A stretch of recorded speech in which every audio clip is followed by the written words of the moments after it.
Friends, how's everyone today? Hey Selma, how are you? Hey Tita Beth. It is nice to see you, my friends. Um, it's Saturday, right? It's 5 a.m. Saturday the 12th.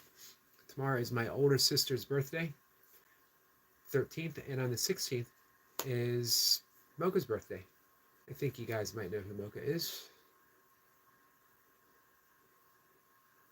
We're going to continue reading a bit from Course in Miracles and then discuss it. I'm going to wait just a minute or two. Hey, Sean. Sean says hi. Nice to see you, Sean. Um, I've talked a bit about my path with the Course in Miracles, which I first became aware of the Course in Miracles in the late 80s. And then I read some books based upon Marianne Williamson's The Return to Love, being one. Teachers that I admired, Wayne Dyer and Deepak Chopra, all talked about A Course in Miracles, so I read of the Course in Miracles. In the early 90s, I finally got my copy. This copy, I've had it ever since. Beaten and battered, it has been a lot of places with me. And it took me a long time to be able to work through it. From 93, I didn't actually finish the entirety of the text and the workbook until 2008. Typical. It's very typical of a course student to pick it up and start reading it and put it aside. The reason is that we will get into two systems of evaluation, and one is always wrong.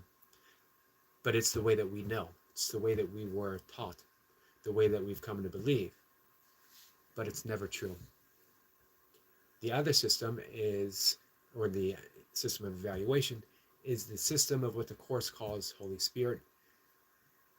Holy Spirit is the intermediary between us and reality, between us and love, between us and God. It's just a very gentle voice, our voice, that's ever present, always there, but we have learned to ignore it. So we go through life always choosing the evaluation system of the ego.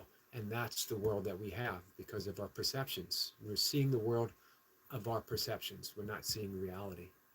And we never question it. One of the paths of yoga, jhana yoga, is the yoga of self-knowledge, where we use self-inquiry, asking ourselves, who am I? Who am I? Who am I? And never settling on an answer. It's when we get to that sacred shrug. I don't know who I am. Perfect. Because that means you've dismissed all of the labels that you've inherited, all the labels that you believe. Let's see. So you can ask me that if you would like, Grambo. You don't need to pose it as a question to the world. And then I voted for Larry Hogan when he ran. Sorry, guys, especially for a political ad. And the answer is no, my friend. Let's see. New York Deb says, good morning. It's an insomnia night for me. Much love.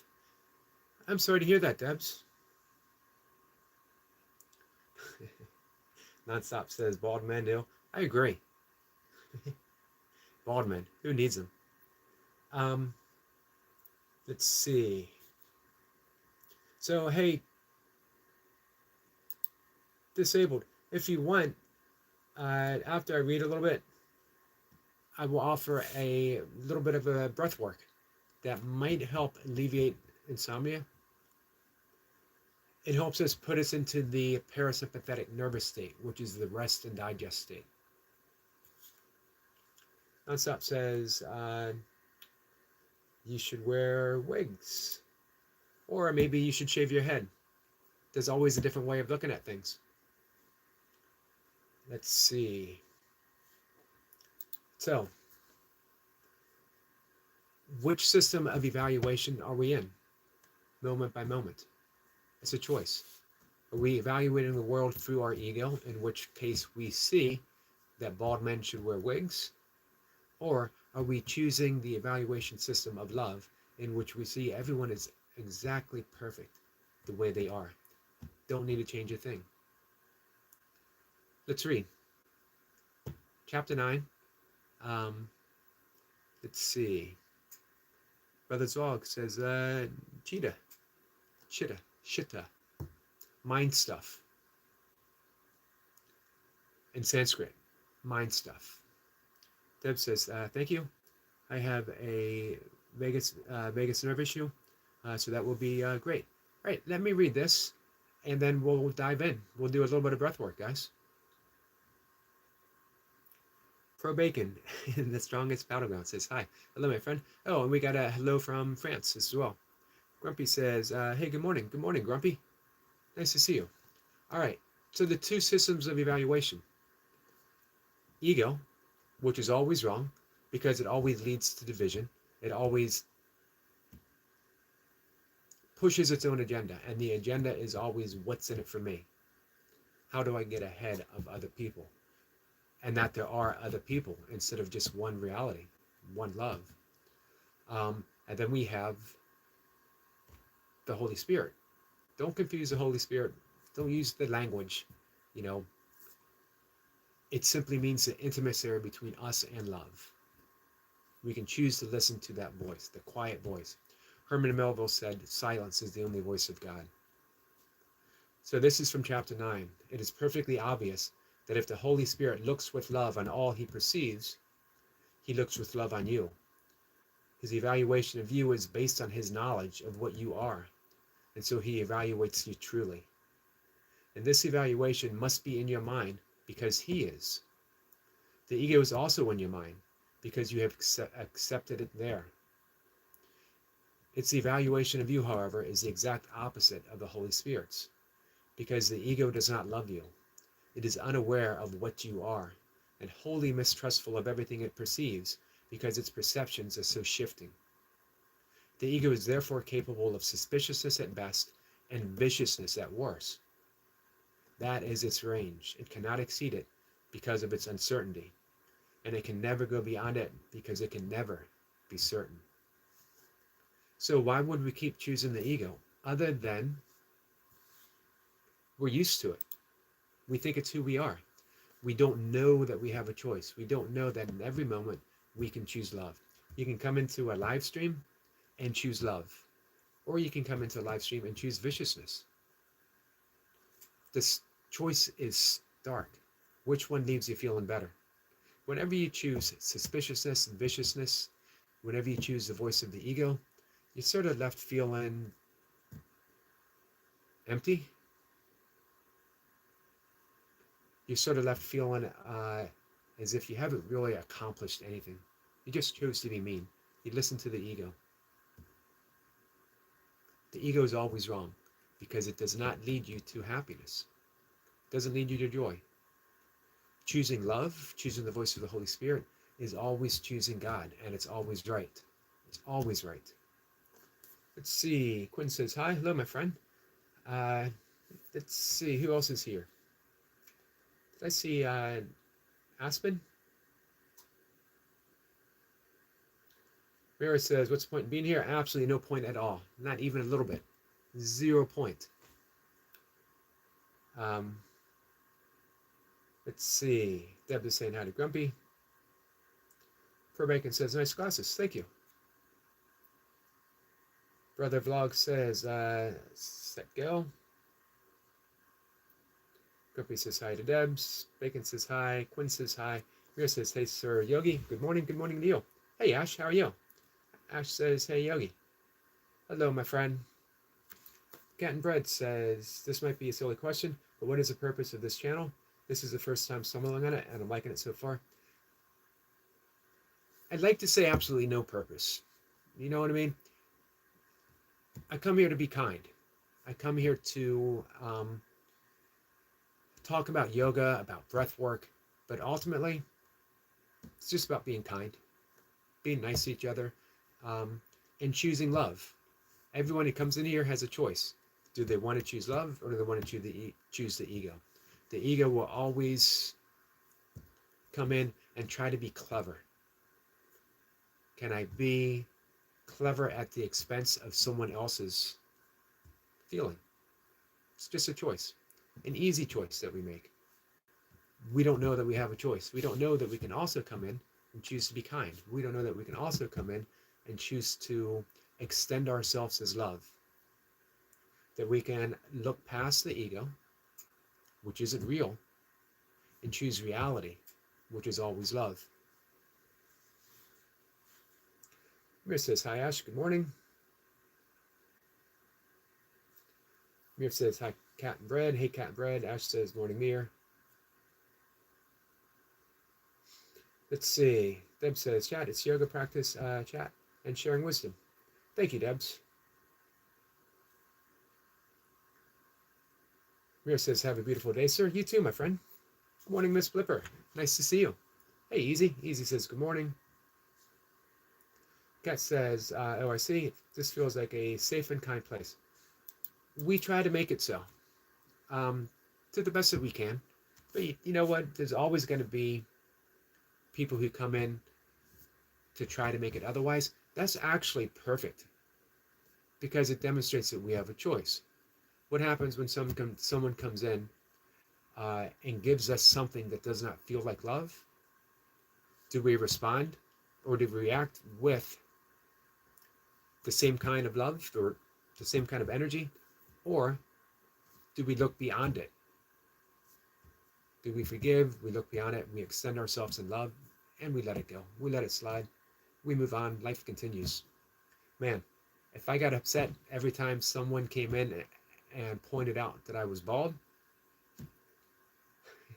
I'd have nothing else to do all day.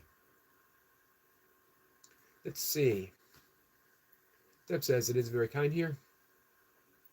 Mir says, hey Debs, great sharing. It's up to you, my friend. Awesome. Love seeing you guys make connections. Okay, as promised, I wanted to show our friend Deb some breath work. It's not often I get a chance to demonstrate, teach a little bit of breath work early in the morning. And it's almost 5:15, so that means do about 15 minutes, answer questions. We want to work mainly in the morning. We do what's called coffee breathing. That's just that category, which means that it helps wake us up. However, it introduces a tiny bit of stress into the vagus nerve, which we don't want to address right now. We want to work with our friend New York Debs, who mentioned that she has an issue with the vagal tone, meaning it keeps one person slightly trapped in the sympathetic nervous state, which is that fight or flight. It only takes a little bit. It's that low-level stress.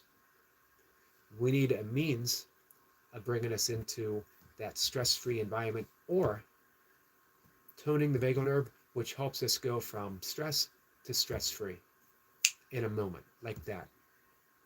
But when we develop issues with the vagal nerve, we lose that ability. But we can regain it. We can retrain the vagal nerve to come back to the parasympathetic state.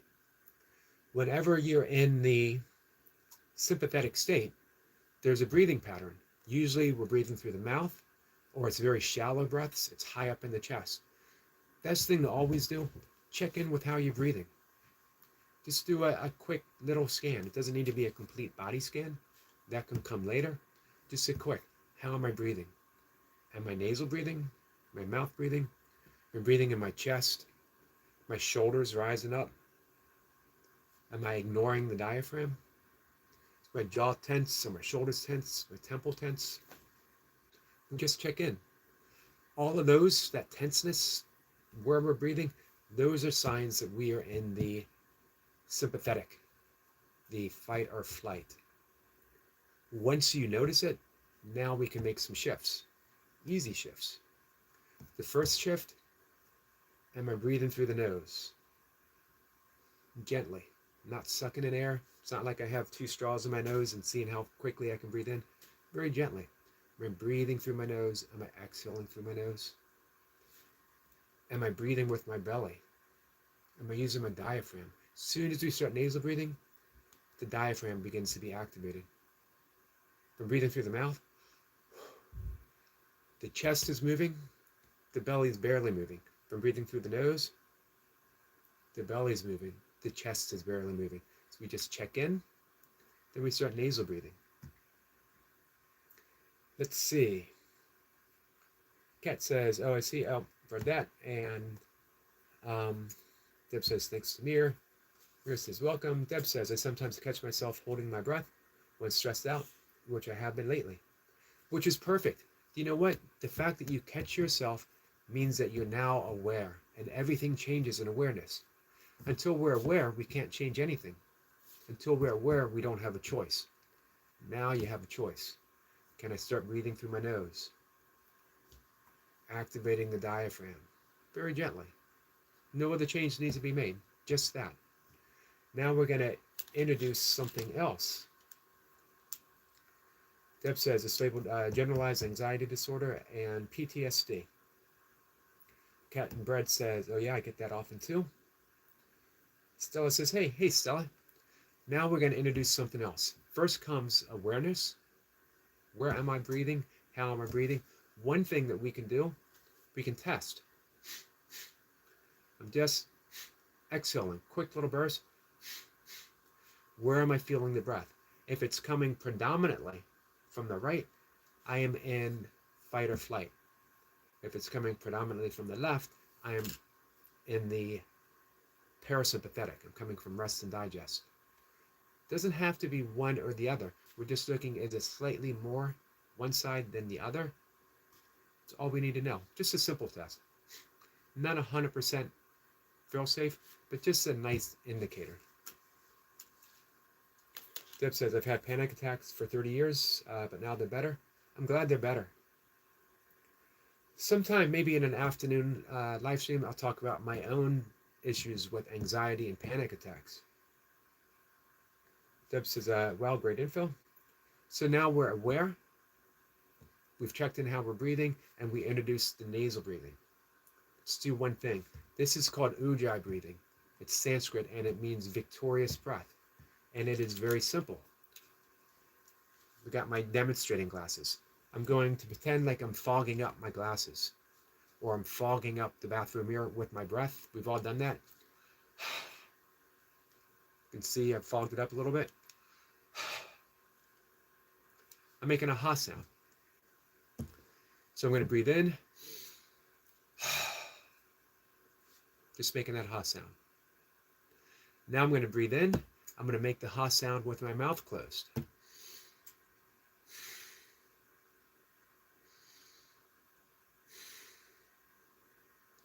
Now I'm going to breathe in and make the ha sound as I inhale and as I exhale, my mouth closed. I'm not forcing in. My breath is very gentle, very easy. I'm just breathing in.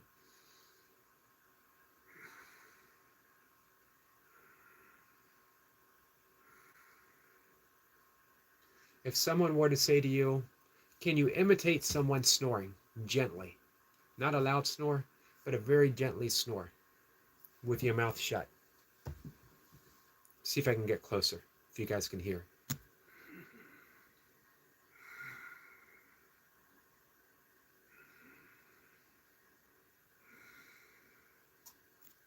Sorry to be so close. No one needs to see a close-up of me this early in the morning, looming on their screen. However, I want to make sure you guys can hear me. It's a very gentle ha. If you go to an Ashtanga yoga class, they'll do it as they move in the one posture to another, and they always do it very loudly. You don't need to do it loudly. Only you need to hear it. You can introduce this anytime. It literally tones the vagal nerve. It's soothing. It's also called the ocean's breath. Who isn't soothed by the ocean? Ocean is a great anxiety. I defy anyone to spend a sunrise on the beach listening to the ocean and be stressed or have a panic attack. Water heals. You are, 70% water? I might get my percentages mixed up, but we're a large part water. Also, the blood is of the same chemical makeup as ocean water. Imagine that. We are literally an ocean. When we use the ocean breath, we're reconnecting with the ocean. Very simple.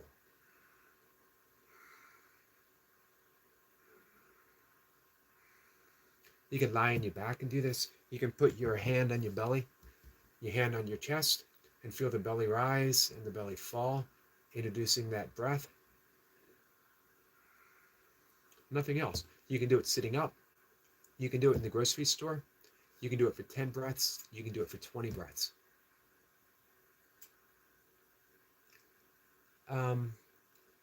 Let's see. It actually works. How many reps? I'd like to do 10 breaths. I then pause and I check in again. And you can do it as needed. But 10 breaths is a nice number. Equals 5 days on the beach. Closest thing I have is a salt cave, which is nice. I love the salt cave. Thinking about going 45 minutes.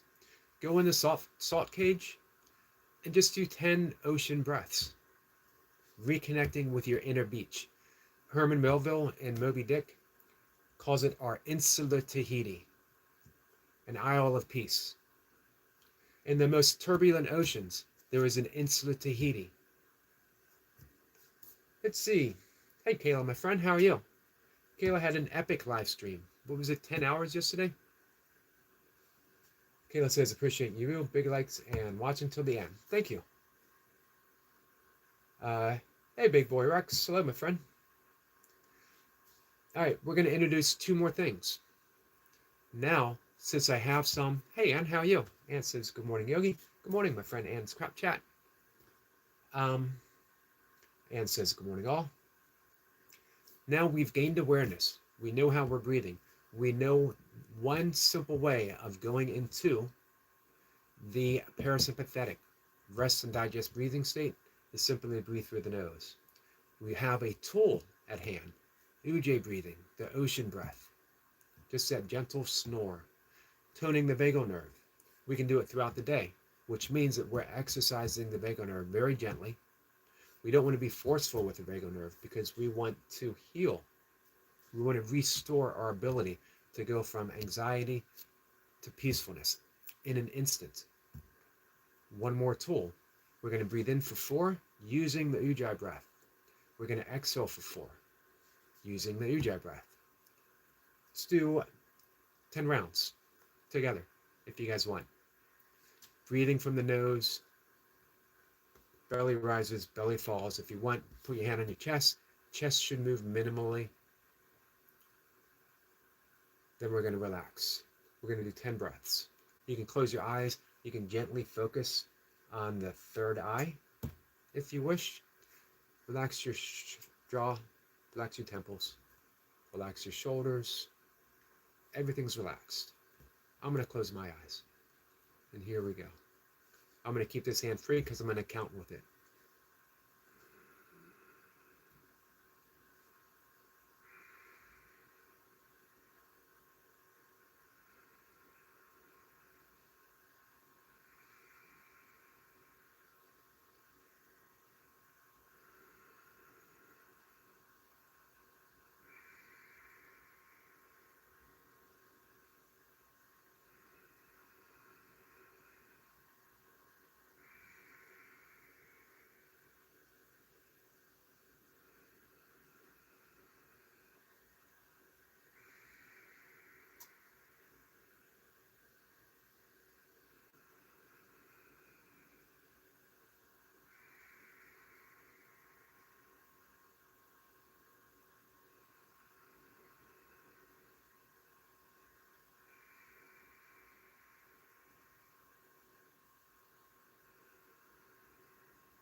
Just stay in that space that you created.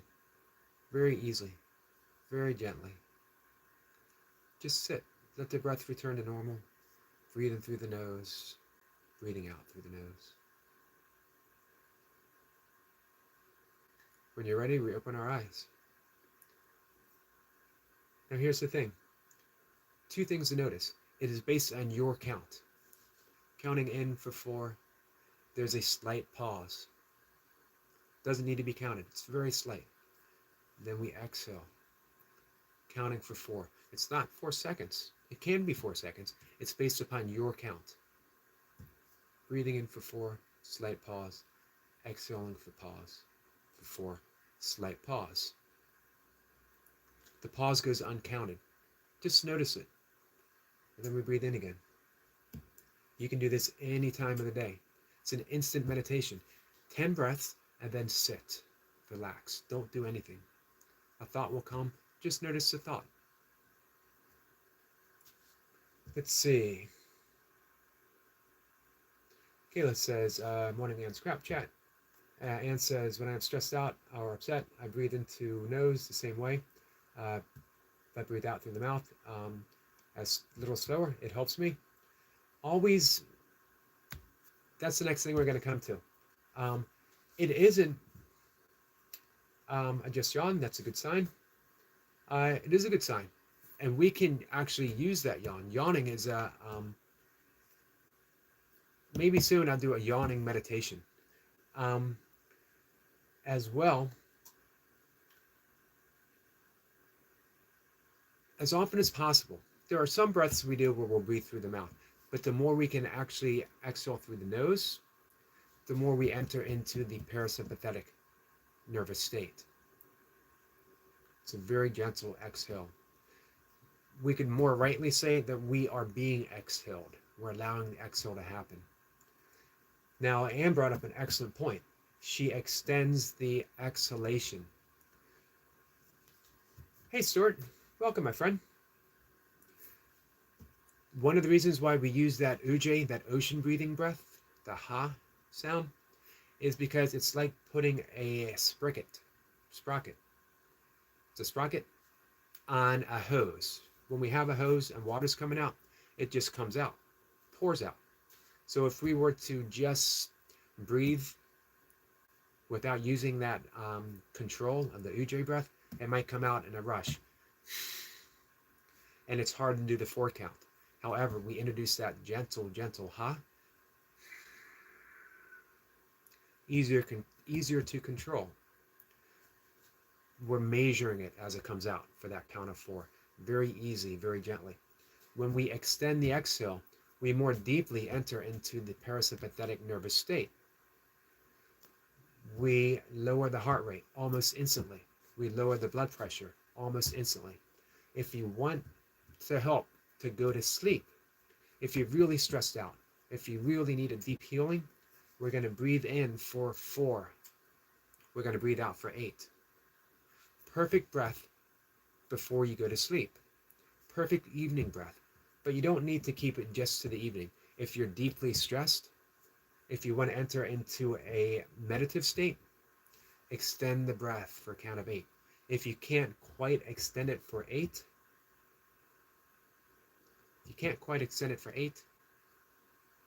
do it for 6. Eventually you will get to 8. But never introduce stress into the breathing. Never try to go for 8 and have it be a fight. You don't want to battle. The exhalation always needs to be gentle. If you find yourself battling, stop, smile, relax. Breathe in, breathe out. Go back to the 4x4 breathing. We're going to do one more thing. Hey, Anne, don't worry about the autocorrect because, as I often mention, I literally think and speak in typos. My original language is typo. I only nominally speak English. Begins with a typo, and my mind often, hopefully, autocorrects. Hopefully. So we're going to do one more thing. For when we are, let's see, Stuart says, how's you, Yogi brother? Stuart, my friend, I'm doing pretty good. I'm getting ready to head outside. I'm going to head outside and take my morning walk. watch the sun come up. And says, you read Taiwanese awesomeness? I do read Taiwanese. Deb says, I have a good set of pipes. Good, that's awesome. So we're going to introduce one more thing. It's called a mudra, a gesture. Pranayama mudra. Vishna is what it's called. We don't need to know it right now. I don't want to overcomplicate things. So let's just use the thumbs up. Just going to do 2 breaths. Going to breathe in for 4. Going to exhale for a count of 8. However, I'm going to block off very gently. I'm not seeing how hard I'm not pushing my nose to the other side. Very gently. Little seal. I'm going to exhale for 8 through the left side. If my left side is blocked, here's something you can do.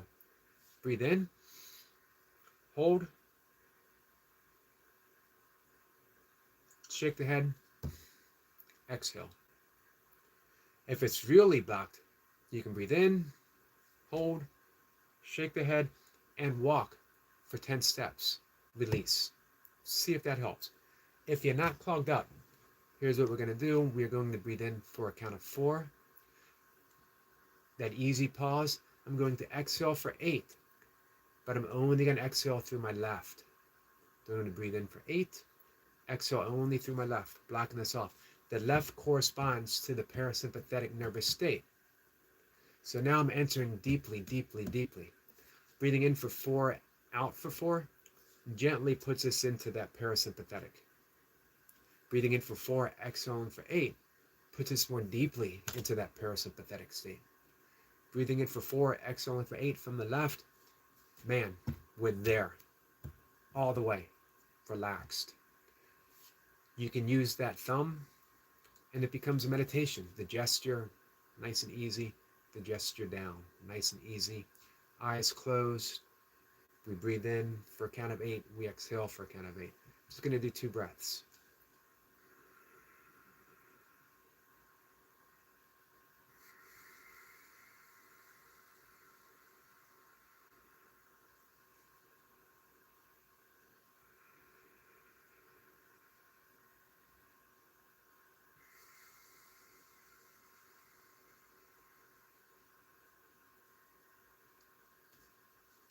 Even 2, and a gentle smile. Imagine doing 10 breaths like that. Don't worry about the count. If you mess up, if you do 11, that's fine. If you do 9, that's fine. You can always repeat. You can do this as often as needed. Get that ujjayi breath. Ha, like you're fogging up glasses, that very gentle snore. Enjoy the space that you've created using your breath. Turning it into a meditation. The great Vietnamese Zen master Thich Nhat Hanh turns the breath into a meditation. Very gentle through the nose. Breathing in, I relax. Breathing out, I smile. This is a wonderful moment. And then he just sits in that moment. Breathing in for 4, I relax. Breathing out for 8, I smile. I'm creating a meditative space. That's it, guys. Man, doing the breathwork with you guys made me so relaxed, I don't even want to go out for my walk. But I'm going to do it anyway. Let's see. Stuart says, hello and good morning to New York Debs. Hey, you guys subscribe to Stuart the Fish Whisperer. He is an awesome friend. As are all of you guys. I'm going to add New York Debs as a moderator. So do me a favor, guys. Let me know how this works for you. Feel free to ask questions. I love doing this stuff.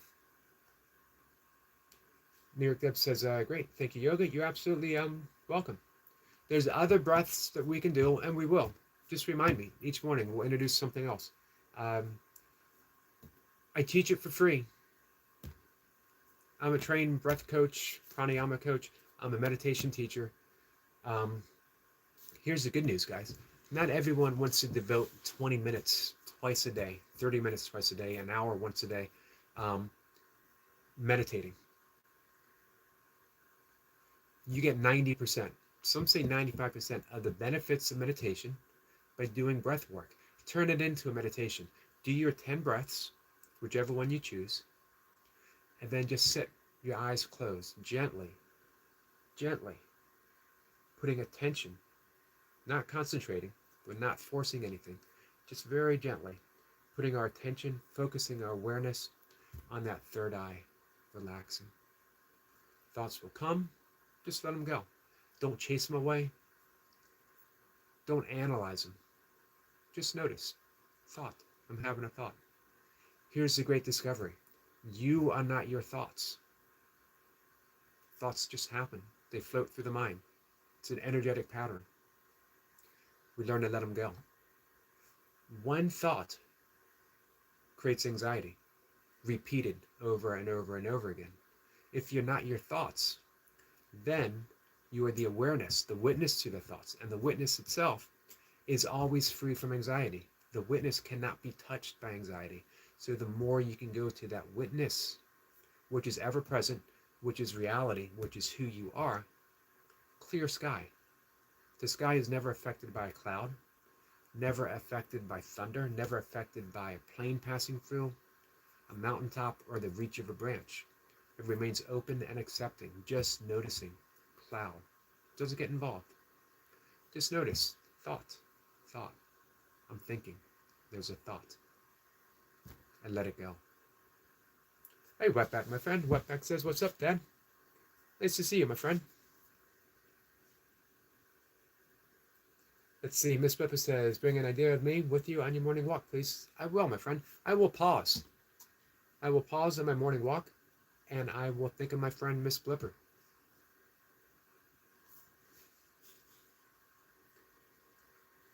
Caleb says, 3. So yeah, feel free. If you want, reach out to me if you're on Facebook. The only reason Facebook is it's just easier for me to communicate on FaceTime. Although, my friend Stuart the Fish Whisperer got me on WhatsApp app, and I think I can do video calls on WhatsApp app, right? So either that, is it WhatsApp app? It's WhatsApp. I'm showing my age. As if the baldness and the gray hair wasn't showing my age enough. So if you want more in depth, reach out. We can do this and we can do meditation. Happy to help in whatever way I can. I set a goal. YouTube, I want to only do one thing. I want to extend myself in love in whatever way possible. I want to heal. I want to forgive. Now here's the thing. Healing and forgiveness is just about me. I never look on someone and say, I forgive you. Who am I to do that? For one, I can't. I can't forgive anyone. However, I can recognize forgiveness in me, and that's enough. That's enough. So, hey guys, thank you for providing me the opportunity to extend myself in love. Deb says, what's your name on Facebook? It is Eric McCarty.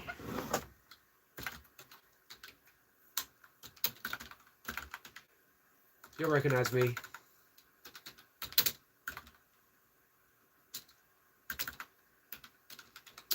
Type it in there.